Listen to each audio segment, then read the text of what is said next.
Okay, ladies and gentlemen, this is a very weird looking graph. In fact, let me magnify it a little bit more for you. Here we go, it's a little better. Okay, let's look at that graph.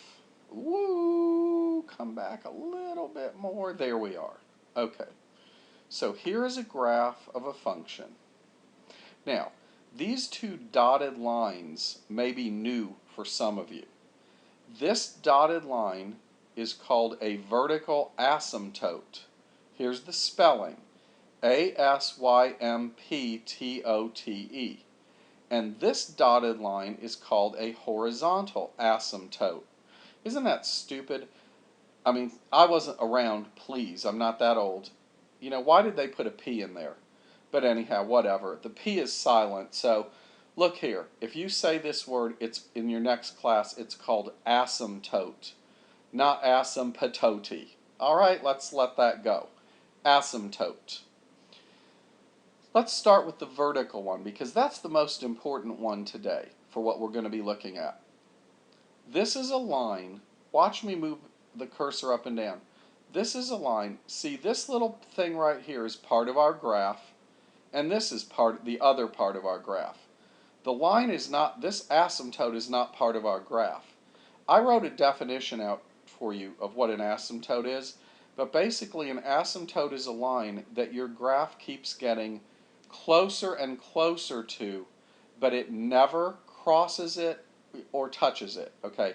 Now, in higher level courses, you're going to find that there are times an asymptote crosses a graph. That's rare. In general, okay, what an asymptote does is the graph gets closer and closer and closer to it as time goes on, but it doesn't cross it. It's just closer and closer and closer and closer, but doesn't reach it, okay? If I asked you for the equation of this vertical asymptote, look where this line, this vertical line crosses the x-axis. That would be at -2. So the answer would be x equals -2. That's the equation of the vertical asymptote. Even though I didn't ask it, what if I said find the equation of the horizontal asymptote?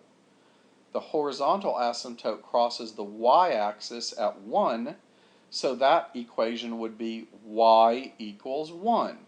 That's where it touches, okay? Now, question A, find f of -2. Well, let's put in a -2. Let's start on the x-axis at -2. Uh-oh, we got a problem because when I look up, I never hit my graph. When I look down, I never hit my graph.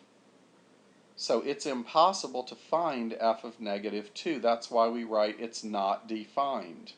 And the reason, of course, is what happens at x equals -2 is we have a break in the graph. So the graph itself is not defined there. Now, if I said find f of 3, we're okay. Because if I go to where x is 3, I see the graph. In fact, when I stand on x is 3, my y value is 0. So f of 3 is 0. So make a mental note of this. Whenever you have a vertical asymptote, in this case it occurred at x is -2, don't try to plug that number into the function because you're going to come out with something that's not even defined. Okay, and that again is referred to as an asymptote, either vertical or horizontal. All right, let's look at one more example on this page. Oop, I think I went too far. Let's go back. Now let's come down a little bit.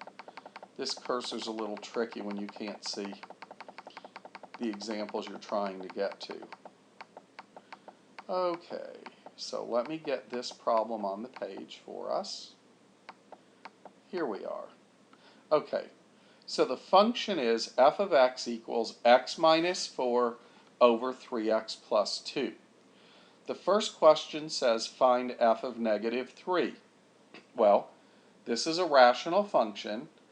Every place I find an x rather, I should put in a -3. So the numerator becomes -3 minus 4, The denominator becomes 3 times a negative 3 plus 2. Negative 7 on the top. Negative 9 plus 2, which is negative 7 in the denominator. Negative 7 divided by negative 7 is a positive 1. Find f of 0. That's telling me to go to the original function and put in a 0 every place I see x. You kind of think of x as a post office box waiting for mail, and the mail is 0. So on the numerator we have 0 minus 4. In the denominator we have 3 times 0 plus 2. Negative 4 on the top, 2 on the bottom. That becomes negative 2. F of negative 2/3. Okay, notice what happens here. The numerator becomes ugly. Negative 2/3 minus 4. But here's the cool thing. We don't even have to worry about working that out because look what happens in the denominator. If I put in a negative 2/3, the 3's cancel and negative 2 plus 2 becomes 0. And remember what we talked about. If a denominator becomes 0, you end up with junk. A nice way in algebra to put junk is to say it's not defined.